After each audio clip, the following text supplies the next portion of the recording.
rectus abdominis, adductors, you can't do one without the other. So if you've trashed your adductors and they're floating around in your mid-thigh, and then you try to tell me your abs are fine, which is what a lot of people will say, like it's an adductor avulsion, it's an adductor tendon avulsion.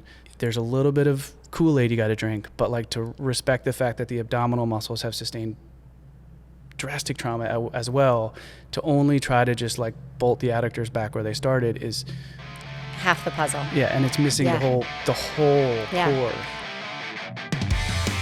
Welcome to the Dr. J.J. Thomas podcast. For those of you that have been with us a while and those of you that are just joining us, the intention of this podcast is really to serve as a resource for both clinicians and patients who are looking to educate themselves more on different ways to get better, recover faster, stay healthy, get fit, all of those things. And so today we have a very special guest, Dr. Alex Poor, who is a core muscle surgeon and expert, an amazing doctor, an amazing person, and I've had the opportunity to work and collaborate on patients with Dr. Poor through the last couple years, and I'm excited to share him with you because he's very knowledgeable. Thanks for being here. Yeah, thanks for having me. Yeah. So I know there's gaps in, like I know little things, like I know a little bit about your background and how you got into core muscle care. Can you fill the audience in for me? Yeah, absolutely. So yeah, I'm a general surgeon by training. I went to medical school at Jefferson Medical College. I grew up in Bucks County, went to Germantown Academy.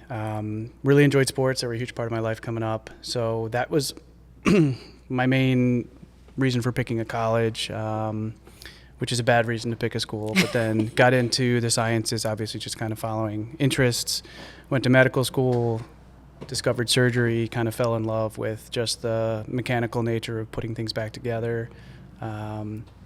Picked my residency, which is the surgical training at Hahnemann, which was affiliated with Drexel. And the chairman there was Bill Myers, who was this famous liver surgeon who took out liver tumors down at Duke for like 20 years. And he was kind of a huge name, and I was really excited to learn that from him. And when I got there, the first patient I remember him having was on the Philadelphia Eagles. And I was as a local sports fan, I was like, man, this guy's got liver cancer. That's terrible. I can't believe no one knows. And it turned out he had a groin injury. Yay.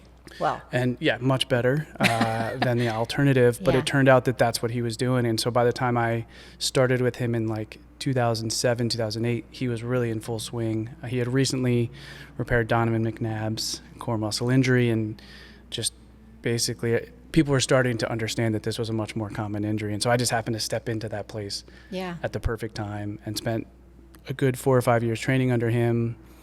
When I was getting ready to figure out what I was going to do as a surgeon, he asked me to join him. Then I had 2 more years of training to finish up real quick. Wow, and then joined him. Yeah, it was like a major pivot in my life because I thought I was going to be doing cancer surgery, which was really cool, but then taking care of athletes, getting people back into doing the things they love just was incredibly satisfying, and being kind of associated with the athletics world is always something that I enjoyed growing up, and getting back into it after kind of a 10-year hiatus was just really, really fun. And so then I joined him and have been at Vincera now for coming up on 11 years. That's so cool. Yeah. Yeah, so those of you that aren't local to the Philadelphia region, Vincera Institute's this phenomenal institute. We were talking before starting recording how it's just this feel similar to what we have here at Primal. It's not your traditional, clinical setting. It's at the Navy Yard. You just pulling up to the institute, you're like, okay, this is something that's not cookbook, and it's super special. Yeah, I think the location is really helpful. We're just, a short walk away from the stadiums. We're right by the Eagles practice facility, so we're convenient for a lot of athletes to get to us. And it's also, I think there's just a little bit of an understanding, yes, much like when you walk into your facility, where you just know that someone's going to be like, they've taken the care to kind of put this place together in a way that makes sense, and we're going to take care of everything that kind of needs to be figured out. And hopefully when you leave here, you're going to walk out with a real plan, which I think is it's a lot of fun. It also I do a lot of explaining of kind of who we are and what we do, because it's not always directly apparent from the outside. It amazes me how, I talk about this all the time, and I'm curious to hear your perspective on it, but patients, we talked before we started about how we treat the body as a system. So a lot of times we'll look at things and it will head us to the core very readily, the abdominal region, not just the core meaning the abdominal region, but the entire core, abdominal, back, diaphragm, pelvic floor. But people for some reason, the abdominal region seems like this no-touch zone for people. And when we say, okay, we're going to have to work on your abdominals, they're like, what? Right. You do that? I'm like, yes, we do that. It's a muscle. What do you mean? Why wouldn't I do that?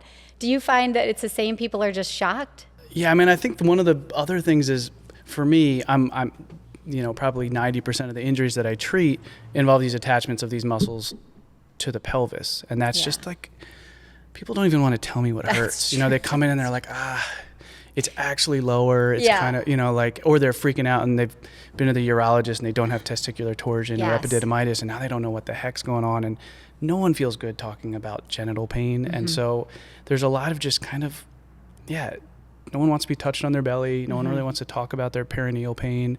And certainly I think when you're comfortable talking about the pelvic floor and you're comfortable, I think as a woman, you are probably easier to talk to than as a guy. It's just not a really... Also as a women therapist, yes. But you're right. I just think the whole urologic world versus the OBGYN training, there's just understanding of kind of pelvic anatomy, pelvic symptoms, pelvic pain that female therapists and female physicians are just kind of more in tune to. And I can tell you your average high school male kid is not that in tune to, and that's a lot of people who I end up treating. And so just kind of getting over that uncomfortable nature of are you going to press on my belly, or are you going to talk about my testicular pain? And once you get into that world, you realize it's not that big a deal, but there's just a lot of fear associated with it. Yeah. One of the things that first impressed me about you when we first started collaborating on patients was that, and I use this as a guideline oftentimes when I'm picking my favorites, but I remember sending you a patient who I knew had a clear umbilical hernia. And I remember thinking that you were going to, I remember thinking he probably needed a repair, first of all. And I remember thinking that you were going to tell him that he needed a repair. And you sent him back and you were like, I don't think we should repair it yet. I think you should try a little bit more therapy. And I always respect that when doctors have their own system of clinical judgment on when not to do surgery. And so I was curious if there's a way. I'm sure that what goes into that decision is very deep and convoluted, but if there's a way you can summarize it in some shape or form, who's a good clinical decision to do surgery on and not, and I'm sure some of it's gut, but anything concrete I'll take. Yeah, I will admit there's a lot of kind of intuition there, but I think one of the biggest things that I've tried to be mindful of in sports medicine is that surgery has to be thought of as a tool, just like many of the modalities that you have. And when they run out, or you're obviously going to run into problems with this strategy, then surgery is another tool. And I think that's how I try to think about it. So there are people who have surgical injuries that I've diagnosed who are in a place where they're throwing 92 miles an hour and their arm's fine and they're doing okay. I'm not going to tell someone they need to shut it all down right now. So really my job is really the same job as yours, which is get people back to doing what they want to do. And so when you've got somebody who's compensated, understands they're injured, but is in a place where they're getting stronger, they're feeling better, the modalities that they're trying are working, well, then I will often say, let's carry this through and see how far you can get. That's great. Yeah. I think also timing is a big part. For a lot of athletes, that means getting to the end of the season or getting until you're a little bit less dysfunctional. Let's make you a little more proprioceptive, a little bit more body aware, and then we can put you through surgery as opposed to trying to have you figure that out post-op. And then also, I just don't want people to jump into surgery because there's a lot of surgeons, and I think clinicians in general will kind of tell patients what to do. And sometimes you can get a feel when someone feels like, well, I got to do it because everyone's telling me I got to do it. Right. But if you're not really committed to it, especially most of the procedures that I do, doesn't work unless you do the PT afterwards. That is great. Yeah. Also, the last thing that you said I think is huge because we have that philosophy in here too. We really, and you didn't say it this way, so I'm not meaning, don't take his phrasing this way, but here I say often, if a patient doesn't really want to put in the work, we don't really want to work with them. Yeah. Because first of all, they're not going to have a good outcome. And we'd rather spend our time on the patient that's going to put in the work and and it doesn't, it's they may get there. I'm not saying we never want to see that patient again, but they're just not mentally ready for it. So that's where that timing piece comes in. It's maybe they'll be ready for it in 6 months, or maybe, and it's probably the same kind of thing with surgery. Like, they just have to get there mentally. Yes. And I think when it comes to surgery, like, so much of the right around surgery, it just kind of stinks, you know? Like, it hurts. Yeah. You have to take narcotics often. You have to just kind of drive around to visits. All of a sudden, you're a patient. You're dealing with, like, being ill. Yeah. And you don't want to undertake all that and then just kind of be bitter about the whole experience. Like, you have to understand that that's the launch point to then getting you back to where you want to be. And if you don't see it, then it's really not worth But the also, process. I've seen patients where they think that the surgery is going to be the end all be all. Yeah. And I'm always so fearful of them, because I'm like, just like you said, like, if you don't re-educate the core muscles after they've had surgery, just like a knee. That's the other, I always makes me laugh how people treat different muscles differently. Like, you would never have surgery on a knee and then not go to therapy for it. Right. And it's the same thing with core muscle injury. It's like, if you're going to have surgery, you have to re-educate those muscles so that they support your spine and pelvis. Absolutely. Yeah. And I do think there's like a regimented approach to some surgical procedures that just everyone's kind of vaguely aware of, like, oh yeah, Aaron Rodgers, Achilles, everyone kind of has an understanding of what that means, and they know it's a long road. But yeah, I think certainly with the core muscle injuries, there's just a lot more mystery associated with it. So people, sometimes come in and say, all right, I want that thing that you did for that guy. Yeah. Make me better. And it's like, okay. You're a different guy. We're going to talk about this a little bit. That's right. Yeah. Well, how about, I'd love to hear if there are is there anything you can share about how the procedures themselves have changed throughout the 11 years of practice? Absolutely. Yeah. So the anatomy of the core, from my perspective, really starts at the origin of the rectus abdominis and obliques on the rib cage. The most important area is where these muscles then insert on the anterior aspect of the pubic bone, and that also happens to be just about where the inner thigh adductor muscles arise, or at least 3 of them, the adductor longus, pectineus, and brevis. And so basically where they then insert on the distal femur is kind of the end of my domain, but everything in that part of the body is kind of fair game for me. And so one of the things that I think is really fun is, so I was a resident learning the basics from Dr. Myers, kind of like rotating on his service for a couple months and then off for the rest of the year, and then did that every year. And I watched him kind of evolve in terms of his understanding of this anatomy. And the biggest thing that this is all coming from is that just believing, and there's a little bit of, you have to convince yourself and understand it, that the abs are really continuous with the adductors. And so, amen. Yes, thank you. Thank you. This is why I love hanging out with you. It's so true. I mean, I'll gush later, but you finish. And then it goes on. So as a surgeon, that's where I emphasize it. But then, pelvic floor, spine, the interconnectivity is just so vital. And that's what you have such a wonderful grasp of. And like, it grows exponentially from there. But to keep it simple for me, rectus abdominis, adductors, you can't do one without the other. So if you've trashed your adductors and they're floating around in your mid-thigh, and then you try to tell me your abs are fine, which is what a lot of people will say, like it's an adductor avulsion, it's an adductor tendon avulsion. There's a little bit of Kool-Aid you got to drink, but like, to respect the fact that the abdominal muscles have sustained drastic trauma as well, to only try to just like bolt the adductors back where they started is half the puzzle. Yeah, and it's missing the whole core. Again, like I keep drawing analogies to the knees, because for many people the knees are very an easier image, right? But like, you would never treat a knee without considering the hip position, right? Right. And it's the same thing with the adductors and the abdominals. It's like they have a common attachment. They largely affect each other, and like you said, if one's inhibited or injured, the other is going to be affected. Absolutely. Yeah. So where we've kind of evolved is, I remember in the old days, in the early 2000s, the not so old days from my perspective, the like adventurousness into the adductors, it was always kind of like, all right, we have to fix these adductors because they're damaged.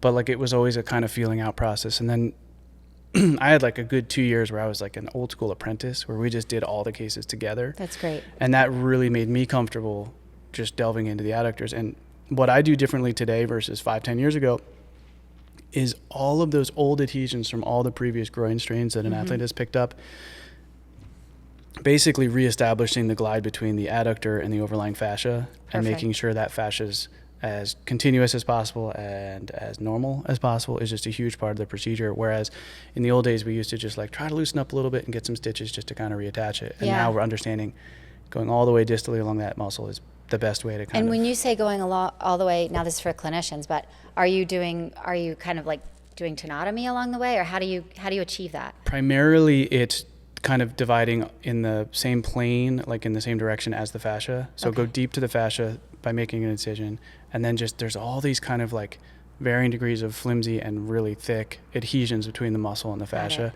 which you can attack from a million different ways, but it's sometimes so incredibly simple just to. When you see it, I mean, you're like looking at it, right? It's right there. Yeah. I mean, we're feeling it, but it's like, it's almost like, it sounds to me like you can take an elongated, like you have a tunnel approach. Yes. Where we have to come in from the exterior. Yeah. So we're at 90 degrees and we're underneath it. So it's just a matter of cutting it or even bluntly just dissecting it. Yeah. And then there's all these neurovascular bundles, which are branches of the nerves and blood vessels coming through the muscle that then kind of fan out and spread along the fascia, which is why there's so many pain fibers in the fascia. Yeah. And those little tether points are where things get hung up. And so that's where you get the scarring kind of starting from. And so kind of dividing along those little penetrating bundles down along the muscle, at least temporarily, we can kind of restore normal function there. Because if you're getting a muscle that's getting yanked every time you try to fire it, that inhibits the muscle. And so we're trying to undo that. The problem is anytime we touch anything, it scars down again. And so that's why the post-op PT is absolutely vital. But also, like, just to emphasize this point a little bit longer, if for patients now, if you're thinking about an analogy I would give a patient is if you have a scab on the knee and you just keep tugging, even if it's on this part, the knee itself, and you're extending the hip and flexing the knee at the same time, it's going to open that scab. Right. So it sounds to me like by loosening the adductors or loosening the fascia between the adductors, you're basically also improving the recovery of the abdominals, because there's less likelihood that tight fascia and musculature is going to tug on that incision that you just made. Yep. That's cool. The key to the repair is because we are sewing muscle back together, which is something that's still controversial. I mean, whenever I meet other clinicians, other surgeons, they say like, how do you sew the muscle back? What, like that's, and like in obstetrics, there's always this debate, like you make an incision in the rectus abdominis, do you put some stitches to reapproximate that muscle in the midline? And like 50% of the people that train me in medical school were like, you can't do it because it just pulls through. And the other half were like, if you don't do it, they're going to have a huge hernia or diastasis. Right. And I don't know if anyone's decided fully. The other half. Yeah. But certainly there's techniques where you can sew the muscle back together, taking advantage of those kind of different layers of the fascia. But like, it has to have no tension. The second there's tension on it, it's just going to fail. Then it's going to open. Right. So that's the key piece. That's really cool. Thank you for sharing that. Absolutely. I could talk about that all day. So I love that. Yeah. And that's like, for us as clinicians, that's a gift, because we don't always get the one on time.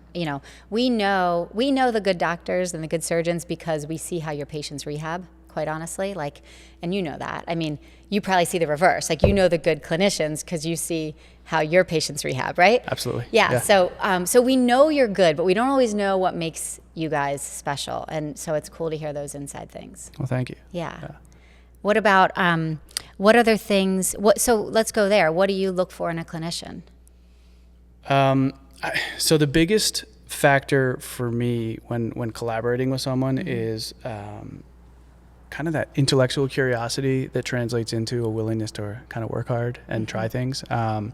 Again, because there's a lot of mystery and frustration justifiably associated with core muscle injuries in general. And this is also sometimes referred to as sports hernia, although that term has a lot of problems, so I try to dance around it. But there's, they just get better on their own, or you just got to rest, or whatever. So anyone who's willing to say like, all right, I've heard this kind of stuff, but let's see what it's all about. Yeah. That's the kind of person that's really fun to work with, and usually ends up doing a good job, even if they're like, listen, I don't know anything about this stuff, but let's talk about this. Yeah. I do a lot of knees. What do you want me to do for this patient? That's usually pretty fun. I think also just a willingness to kind of like be aggressive, because I think one of the biggest problems is that when someone has an injury like this, you just kind of want to put them on ice and not talk about it and not deal with it. Well, I'm glad you said that, because it goes back to that fear associated with touching patients' abdominals for some reason. I mean, when I teach all the time, I teach a screen that would point them to the abdominals or not. And when I have clinicians in my classes and I'm like, so now we're going to massage the abdominals, and they're like, yes, the abdominals are a muscle. There's no reason not to massage them. We can needle them, we can do all these things, but I'm still amazed in 2024 that people are just fearful of it. And so I think that comes down to a clinician that maybe is fearful of they have their own nervousness about it, and then they're afraid they're going to scare that patient off, right? Yep. So you have to be confident enough to just do what you think is right. Yeah, and I think there's a way to do it. Yeah. Like, I have to say, like, your enthusiasm is infectious. So you're like, I got this. I know what you need. It's going to feel weird at first, but let's do it. I think if you don't really believe what you're doing, you don't buy into it, like, it's going to come off as ingenuine, and people are just going to kind of be like, I don't know, that was weird. So that's right. The manual work and the touching is just, I don't think we do this job correctly without it. And you just got to move past it. Yeah. If you can't, then it's just not your.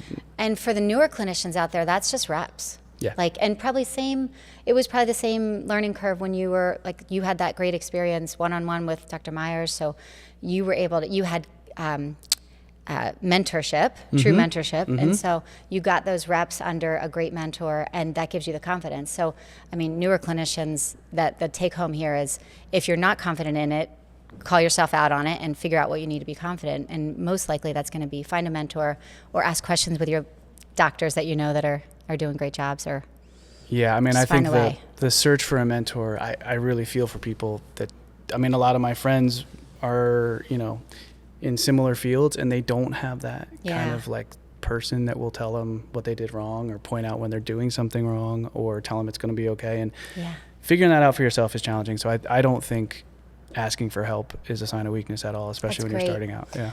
And it's funny, I just had I don't know why I feel compelled to share this story, but this morning I had a 6 a.m. patient, and he had a rotator cuff surgery a year ago, and he was doing great, and then he had a flare-up. And then we were both out of town. He got an injection. He felt better for 35 days, he tells me. I saw him and then he's like, then it got worse again. So I saw him last week for the first time in a long time. I thought it was his cuff just wasn't strong enough. We did some manual work and did some strengthening. And when I saw him this morning, he was like, it is not better. I feel like it's worse. And at first I wanted to be like, wait a minute, and then I was like, put your ego aside, JJ, let's look at this, and then we found an underlying neck thing. So it's also being able to, like, listen to your patients, right? And just be like, you know what? It's okay to not know everything. That's what prompted that conversation, is you saying it's okay to not know everything. Yeah. But I mean, I think, like, believing in yourself, you're like, well, I did the right thing for the rotator cuff. That's right. So I have to look for something else. Like, it should have been better. Yeah. Exactly. Which, that's a confidence and experience thing, which you can't really put in. You can't figure out when you're going to have it, but once you have it, that's an amazing tool. And I think I feel very lucky in that same way, where I am constantly second guessing what I've done for people. Sure. But there's also, like, at some point you just need to open up and say, like, all right, what else is going on here? What could it be? Yeah. Yeah. What, so core muscle surgery, do you also do other interventions? I know you do. Yeah. Share with me some of them. Okay. So, the common theme here is just kind of moving the core muscles around. Okay. Right? So, like, the majority of what I do is sewing muscles back to the pelvis. That does include hamstring avulsions, rectus femoris, some of these physeal growth plate avulsions that just don't get better, or they retract really far. They're surgical.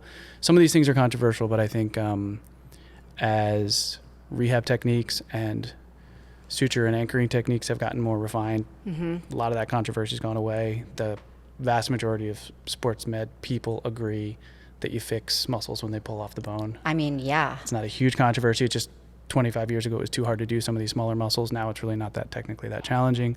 And then when you get a hernia, some people want their hernias repaired with an eye towards the hole.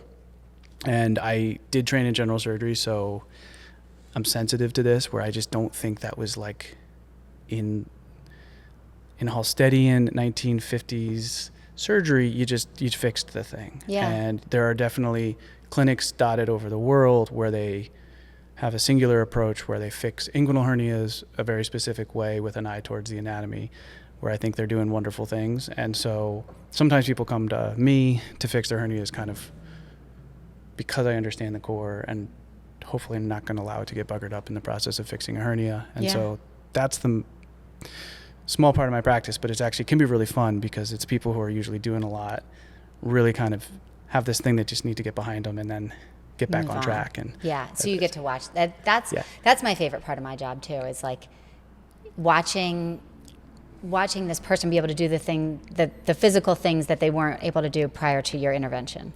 Yeah. So a lot of cyclists, golfers, and then like some baseball pitcher or somebody will come in with a hernia and they're just like, my mechanics cannot get messed up here. Yeah. Like I have to get this thing taken care of because they're telling me I have to get it fixed. But can you just like, because a big sheet of mesh is kind of the alternative. And I have my opinions on mesh. Sometimes you need it, but if you can avoid it, especially down in the pelvic region, it's worth avoiding. I love to hear that. Can we talk more about that? Yeah. So,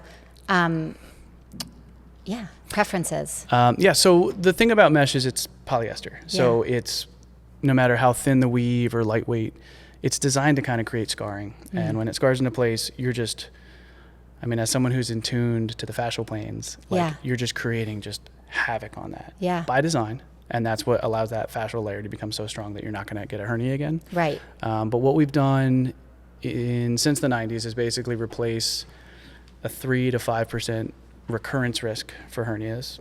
That's gone down to like 1%. But then we've increased the risk of pain related to mesh. I've seen it. To like That's 10%. why I want to hear more about it. Yeah. And so if you go to any like large gathering of people, you can walk around for 5 minutes and you'll find at least one person who's like, I have a sheet of mesh in there. I don't love it, but it's there and it's okay. At least I don't have a hernia. And that's true. But I think there's an alternative to that, which is just kind of using your own tissue to repair the hole. That's great. And again, mobilizing the muscle so there's no tension. The tension's distributed as evenly as possible. Gives you the best chance to kind of getting back doing your thing. So, because what I also see, we talk about treating the body as a system, is that when people have had mesh, it manifests on cross patterns, right? So for that pitcher, it probably plays a big role.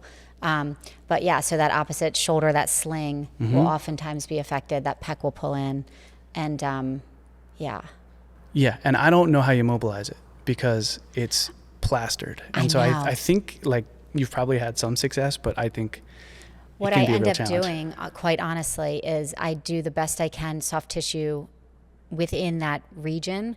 And then I try to, exactly what you're saying you do in surgery, actually, with needling, I needle outside. I try to take all the pressures from the circumferential area around it. And I just get them as loose as possible. Makes a lot of sense. But it ends up oftentimes, as you say, being sort of I'm a little bit walking backwards up the escalator because I do feel like it keeps pulling on them. You're just not going to win that fight. So do people ever take that out later? Like, is that... Well, I end up taking it out, which is not my most... I mean, people. I mean, I know. I'm sorry. But I've actually never had someone who said, I'm going to go... people have fracture surgeries and they take the pins out. I've actually never had anyone tell me they took out the...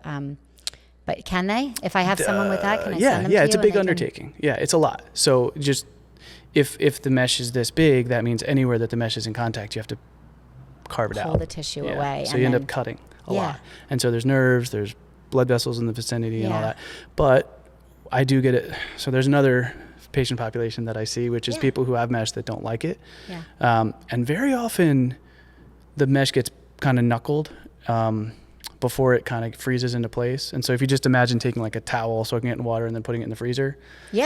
That's what's happening. Like it gets stiffer and harder and eventually it's rock hard. But in that process, if it kind of gets bubbled up a little bit, that little knuckle can just be poking you. And so sometimes we get away with just taking out the knuckle and just moving the muscle around relative to the mesh. And so that almost sounds like a compartment syndrome release. Like it's just sort of like you're just like, let me just make some pressure change here. So we'll slice mesh. We'll do a lot of that stuff. And we do that to the fascia a lot in the process of, we talk about compartment decompressions with respect to the rectus, abdominis, obliques, and adductors. I mean, that's what we're doing all the time. That's where I'm talking about like loosening up that fascia. And it's amazing when you get a lot of scarring, either from injury or mesh or both. You get a compartment syndrome where that muscle just does not have room radially to expand to accommodate a contraction. And so the muscle gets painful or inhibited or both. That's really cool. Do you do injections and things also, or do you? Yes. So I know you had Dr. Rodel on the on the show. I and did. He's better than me, and I'll admit it. But he's pretty cool. yeah, I'm sure he's you're a whiz. better at core muscle surgery, though. Well, I don't know if he's ever tried, so That's what I'm we can't saying. test that. Yeah. But so he does a lot of injections. He's just down the hall, and he's really busy, but he still is a great colleague and Yeah. can sneak Yeah. patients in for me. And so if I need someone's hip injected or like a psoas or something that's tricky or potentially That tricky, you want under ultrasound. yeah, I'd ask Yeah. him to do it. I have an ultrasound probe, and I do. So if I'm doing a lot of like needling to scarred up adductors, I'll use the ultrasound and just make sure I can visualize the vessels. But a lot of the stuff I just do injections based on landmarks, and so Yeah. because I'm operating on this part of the body all the time, I Yeah. don't know if I'm really doing much with the ultrasound. Yeah, but, I know. But steroids and local anesthetic injections kind of in the muscle surrounding where I do the repairs is a big part of my practice as well. Okay. A lot for diagnostic purposes if just we're gonna trying do to understand relative contributions of someone who has symptomatic femoroacetabular impingement and also has an obvious muscle injury. Are we trying to sequence out how we're going to fix it? Sometimes you do the hip surgery and the muscle repair at the same time. Sometimes we'll try one. Muscle recovery, most of these muscle injuries, you're back doing basically everything 2 to 3 months after surgery. Right.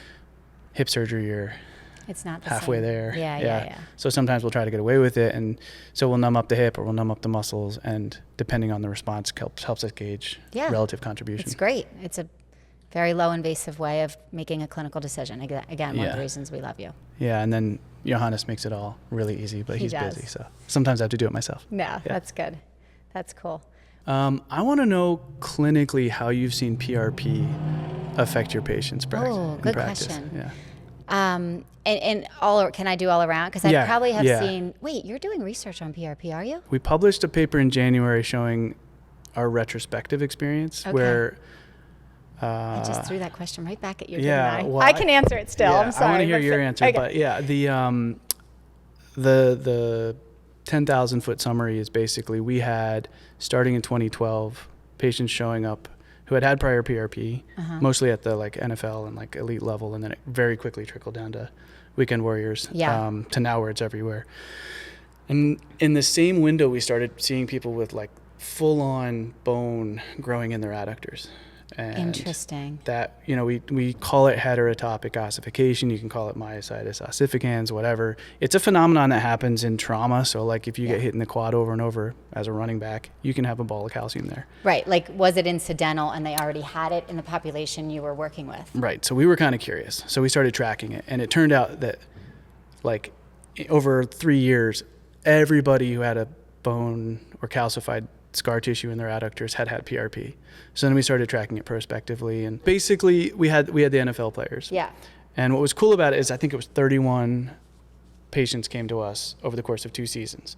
So then we got on the horn and we called every head athletic trainer and team doc for all the teams, and we Cool. just said like, okay, in the last 2 seasons, how many players had groin injuries? And Okay. how many of those patients do you think you treated with PRP? And Yeah. it was really, really rough. Right. But what was cool is if you added up all the numbers, it was just about 35 patients.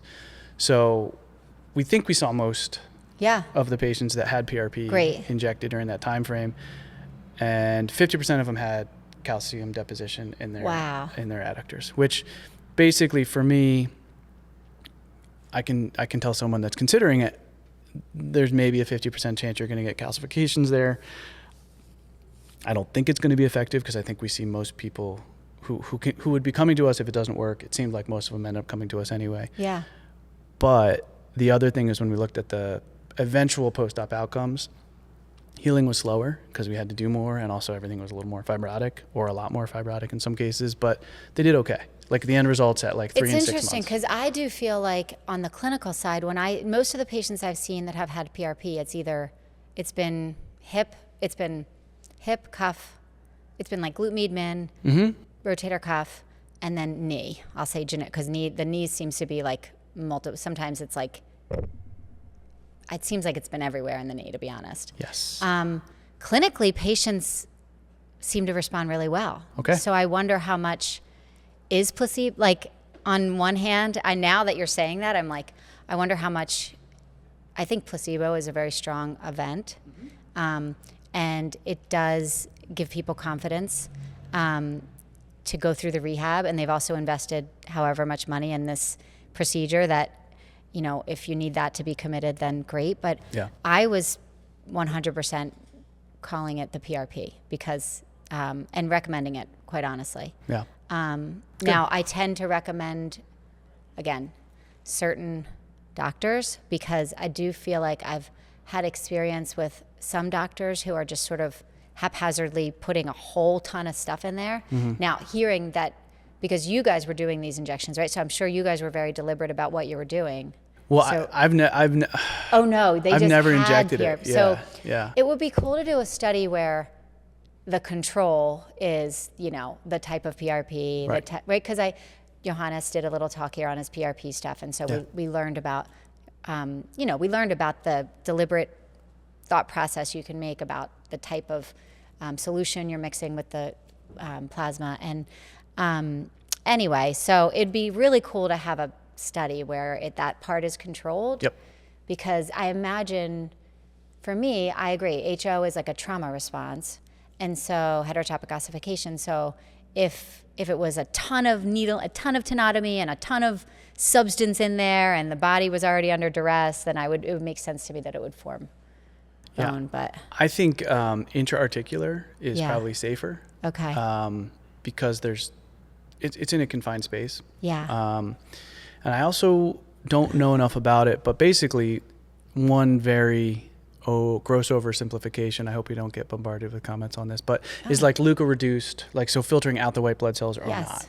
And that's like just one branch point when you're fine tuning the mixture that really matters. And so I've seen, I think, more of a fibrotic calcific response with leukocyte-rich PRP, and I think that's fallen out of favor with a lot of clinicians that at least I talk to. Okay. And so I think perhaps leukocyte-depleted PRP is going to be less of a problem.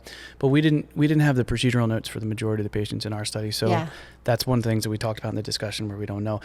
Clearly, the technology is getting Better. fine-tuned. Yeah. And at one point, people were worried, like, well, should we not draw PRP from someone who's sick? Is that going to change the constitution of the plasma too much? And I think a lot of that's kind of been ironed out by people that know more about it than I do. But I would never hesitate to put PRP in the knee or hip joint, just because I think whatever's going to happen, it's a fairly unique environment. Mm-hmm. What I think the issue is around the pubic bone is that these are little microavulsions. Mm-hmm. And so you've probably got little flecks of cartilage and bone sitting in there already. Yeah, and then it's like a crystal. So you got a seed crystal, put the right environment around it, and it will just kind of grow. That makes sense. I'm not sure that applies to other places, but maybe these partial avulsions, chronic avulsions, that might be where I'd be a little more hesitant. And maybe it's less common in like agglutinin men even, because those attachments are less likely to avulse as much, right? That's fair. Yeah. I mean, I think that they're just super tight. Yeah. And I don't think the pathology I is haven't seen come that. off. I've probably seen the most glute men PRP injections, and I haven't felt that was happening in any of them. And I am needling, I don't needle. So I usually talk with doc about when and if to needle, but I usually wait in an area of PRP for like 6 weeks, honestly.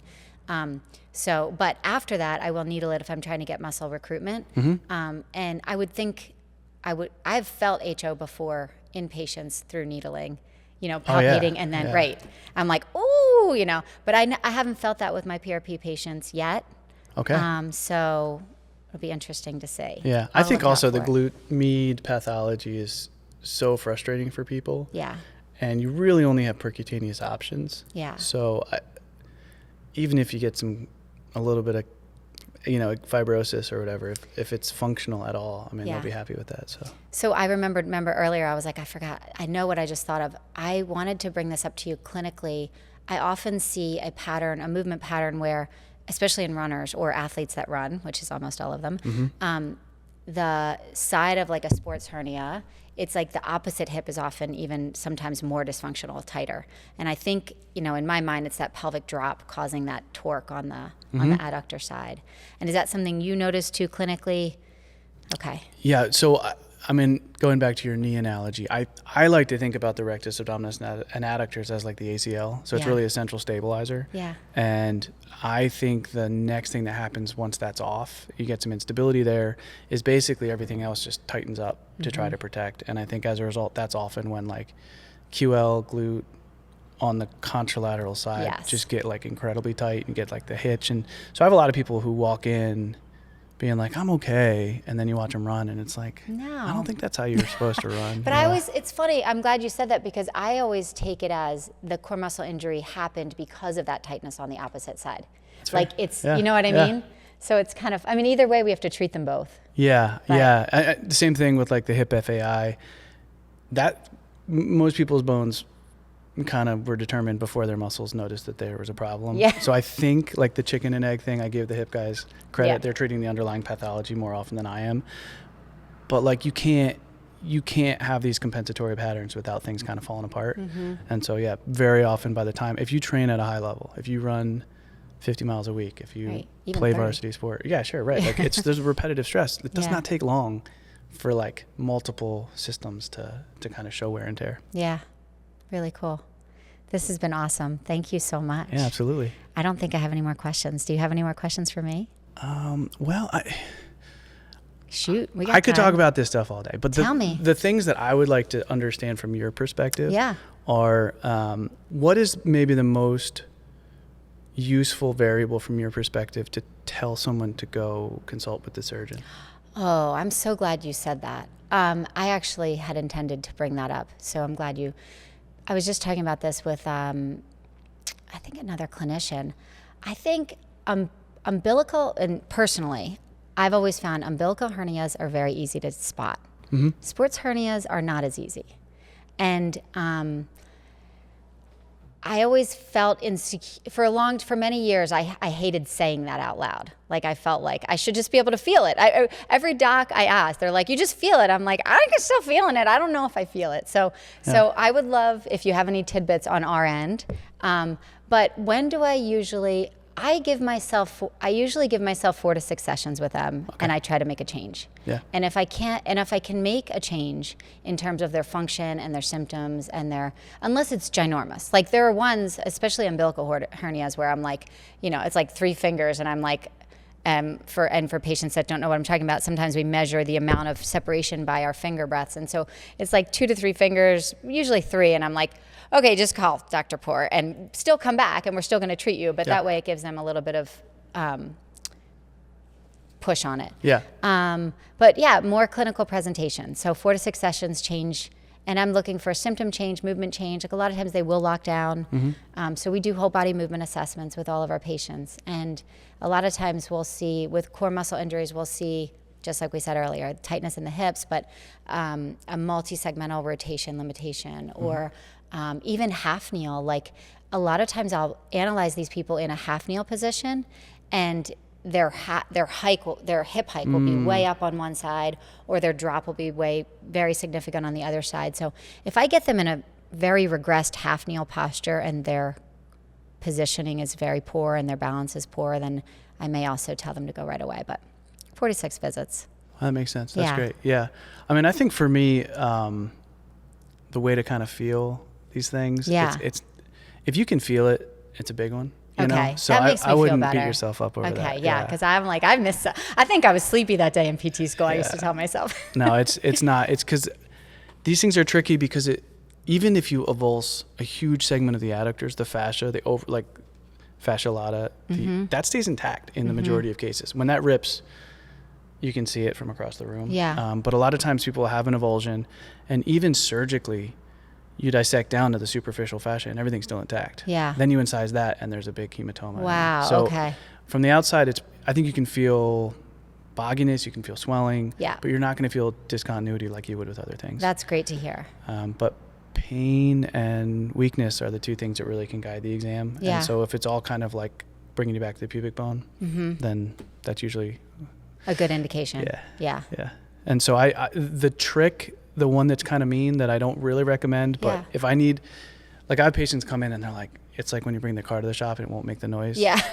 Totally. So if I'm trying to let them feel the thing that brought them in, if you have them do either like a V sit-up or just a crunch, and you apply some pressure on the lateral edge of the rectus right at the pubis, Yeah. that's mean. That'll be fairly provocative for Okay. people with an injury. If you can slam on that and they can hold a crunch position and they have no symptoms, They're then totally fine. probably don't have an injury. Sometimes I feel like these injuries have a subtle, like they have a referral more here too. Do you? I think it's hard to localize for people. Yeah. There's two things. One is once it's below the belly button, people a lot of times are just kind of like it's somewhere down there. Yeah. And so they'll often point way more lateral, and when we Yeah. really get into it, it's right along that linea semilunaris. The other thing is that the nerve ending, or all the nerves in the lower part of the rectus, kind of enter in that area where the posterior sheath drops off. That's a third of the way down from the belly button. Thank you to that motorcyclist. Yeah. So the anatomy there is important, and so when all these nerves enter the rectus abdominis muscle compartment, just below where that rectus sheath stops, very often we have pain at that spot. And so Yeah. people will be a little confused as to why they have kind of upper abdominal pain, and they'll, get checked for appendicitis. And Yeah. it's just the way the anatomy of the nerves is laid out. Cool. Thank you. Yeah, That was absolutely. very helpful. Yeah. What about you? I think you told me you like yoga too. So on a my side note. aunt Yeah. was a yoga instructor in Hawaii. Oh, wow. And so I went to Germantown Academy, a great prep school in the area. And one of the things that is amazing about that place, and I hope they still do it, is they take the seniors and they kick them off for 2 months and have them go do an internship just so they let everyone else study. That's awesome. So I went out to Hawaii and lived with my aunt in Kona and went to her yoga classes, That's lived great. this, learned how to surf, just had a great time. But she was a massage therapist and yoga instructor and really believed in what she was doing to help people. And she had a couple patients with pancreatic cancer and, Wow. suffered trauma in car crashes. And she was trying to show me what she could do. And I never understood it. Yeah. But then it was really fun when I went to medical school. We'd talk on the phone and I'd be like, hey, I think I know that thing you were trying to show me. Yeah. It's blah, blah, blah. And she'd be like, nah, it's not quite, she'd be not really down with Western medicine interpretation. Yeah, but it stuck with you. But there was enough crosstalk that we kind of aligned. And so I think that finding a way to activate muscles can be really hard in a dynamic setting. So if you just hold still and just try to activate a muscle, that can be really helpful. But I don't know, you need a context for that because it just feels weird just to kind of lie on your back and try to fire muscles. I'm sure you have people do it all the time, but it's hard. No, it's very hard. Yeah. No, it's input output. Yeah. That's what we teach in here. It's input output. Patients are like, well, what? I'm like, look, from the minute you walk in the door, it's input. Yeah. If somebody doesn't make eye contact with you right away, that's poor input. Sure. So it's, and down to me touching you, down to me needling you, down to you doing an exercise. So, but I think with something like yoga and other exercises that give good input, like you said, just lying flat, they're not going to have the input. Right. But now if you connect that chain and you do, a twisted warrior where your elbow is connected and you're twisting and they're going to have that input. Yeah. So that's cool. I was impressed that you mentioned the yoga. I think it was through text, but yeah, it's cool. I find people who can't help but cheat, or they are too weak to do rep 1 of set 1, getting into a place where you can hold a position that's using that same muscle, but it just a little less provocative or a little bit easier to actually do it the right way. Yeah. Has been helpful. But it really comes down to having somebody who can really guide you through it, which I don't know. It's not everybody really kind of wants to focus on the core muscles in a way that can be helpful. So. Yeah. Awesome. Thank you so much. Yeah, absolutely. I hope this helped all of you guys. I know it helped me tremendously. I feel relieved that I don't have to always feel the sports hernias, that I can use this, I can use just palpation and a little bit of a meanness every now and then if necessary. Absolutely. And it was really cool hearing about all the updates and how you progress surgery, PRP talk. Yeah. Thank you so much. Hey, well, thanks for having me. This was a lot of fun. You guys, if you want to know more about what Dr. Alex Poor does, or you heard us talking and maybe some of these symptoms were like, oh God, maybe I need to get checked out, check him out at the Vincera Institute. He's easy to find online. He's, as I said, very active, engaged professional in the community. So, and that's it for today. If you have any questions that I can answer, feel free to always drop a note in the discussion. And don't forget to hit subscribe so you don't miss out on future episodes.